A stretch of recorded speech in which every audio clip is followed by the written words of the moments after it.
Hozir men sizga Moskvadagi eng arzon telefon do'konini ko'rsataman. Birinchi o'rinda manzilni ko'rsataman. Metro Sholkovskayani barchamiz juda yaxshi bilamiz. Ana shu Metro Sholkovskayani birinchi VXTdan chiqamiz. Ha, aytgancha hozir men sizga ko'rsatadigan do'konda faqat telefonlar emas, balki eng arzon aviabiletlar ham bor. Bundan ham tashqari buzilgan telefonlaringizni remont qilib berish uchun ustalarimiz ham bor. Xo'p, manzildan chalg'iymiz. Birinchi VXTdan chiqqanimizdan keyin ortga qayrilib, do'ng bo'ylab yo'l bo'yidan yuramiz. 50 metrcha yurganingizdan keyin chap qo'lingizda o'sha mashhur Abu Sahiy do'koni keladi. Bu yerda sizni Moskvadagi eng arzon telefonlar va gadjetlar kutib turibdi. Telegramga ham obuna bo'lishingiz chiqmasin.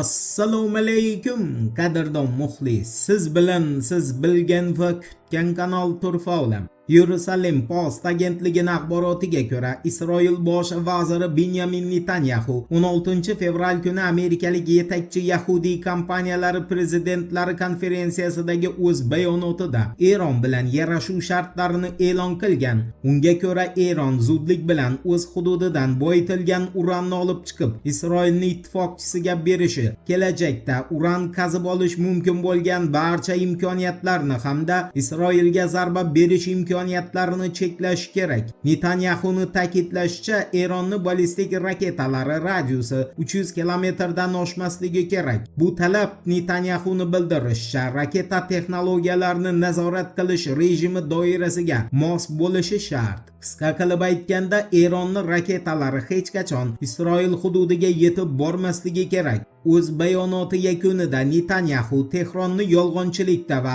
hech qanday shartnomaga amal qilmaslikda aybladi. Uni aytishicha, Donald Trump ayni paytda kelishuvga erishish uchun barcha imkoniyatlarni ishga solishga tayyor, ammo Tel Aviv Tehronni o'z shartlarini qabul qilishiga va kelishuvga amal qilishiga ishonmaydi.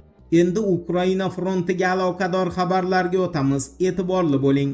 RIA agentligining Rossiya Mudofaa vazirligi hisobotiga tayanib xabar berishicha, Rossiya armiyasi 16 fevral kuni Zaporojye viloyatidagi Magdanilovka, Primorskaya va Zapasnaya, shuningdek Svetkovaya qishloqlari nazoratini o'z qo'liga oldi. Ukrainaning bir kunlik barcha frontlardagi yo'qotishlari 1110 nafar askarni tashkil qildi. Ukraina Moliya vazirligi rasmiy saytidagi xabarlarga ko'ra, Rossiya qurolli kuchlari 16 fevral kungi Ukrainadagi frontlarda umumiy 1180 nafar askar, 602 ta dron va 26 ta artilleriya tizimi yo'qotgan. Endi Yevropani, aniqrog'i Britaniya va Germaniyani Rossiya bilan katta urushga hamkorlikda tayyorgarlik boshlayotganiga oid shov-shuvli axborotga to'xtalamiz. Diqqat bilan eshiting. Guardian agentligining xabariga ko'ra, 16 fevral kuni Britaniya va Germaniya mudofaa vazirligining generallari jamoatchilikka murojaat qilib, Rossiya bilan yirik harbiy to'qnashuvga tayyorgarlik ko'rish zarurligini aytgan. Murojaat mualliflari Britaniya mudofaa shtabi qo'mondoni Marshal Richard Nathan va Germaniya mudofaa shtabi qo'mondoni general Kristen Broyerning hamkorlikdagi murojaatida aytishicha, Yevropa Rossiya bilan ochiq jangga kirish uchun qayta qurollanishi va katta harbiy xarajatlar uchun pulni ayamasligi kerak. General Kristen Broyerga ko'ra, Ukrainadan keyingi Rossiyaning nishoni Yevropa bo'lish ehtimoli juda katta va Bryussel bu to'qnashuvga tayyorgarlikni imkon qadar tezroq boshlashi zarur. Aks holda barcha uchun kech bo'lishi mumkin. Negaki Rossiya 4 yildirki o'zini harbiy zaxirasini oshirishda davom etmoqda va zaxira Ukrainada tinchlik o'rnatilgandan keyin Yevropada sarflanishi aniq. Endi Ukrainaga homiylik qilishni Yevropaga qanchalik qimmatga tushgani haqida qisqacha so'z yuritamiz.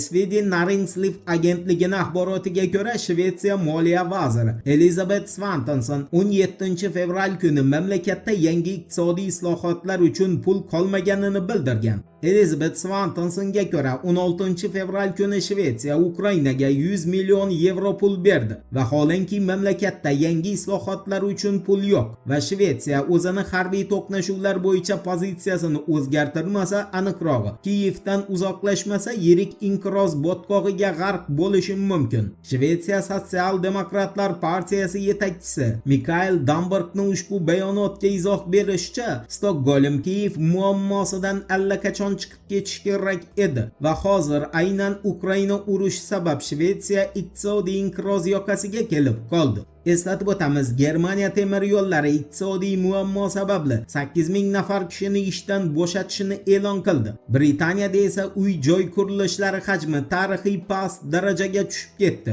Financial Times'ning o'rganishlariga ko'ra, birgina Londonda qurilish bo'yicha reja 6% gagina bajarilgan. Bu degani 94% qurilish to'xtatilgan va muzlatilgan degan gapdir. Bir so'z bilan aytganda, Ukraina urushi Yevropaning iqtisodiy inqirozga, Ukraina urushiga asosiy qurol yetkazib beruvchilar, masalan, Amerika Qo'shma Shtatlari bilan Janubiy Koreya iqtisodiyotini esa 0.4 va 1% ga oshishiga sabab bo'ldi. Voqealar va juni birgalikda kuzatamiz. Turfovlam bilan qoling. Siz kutgan kerakli ma'lumotlar hali oldinda.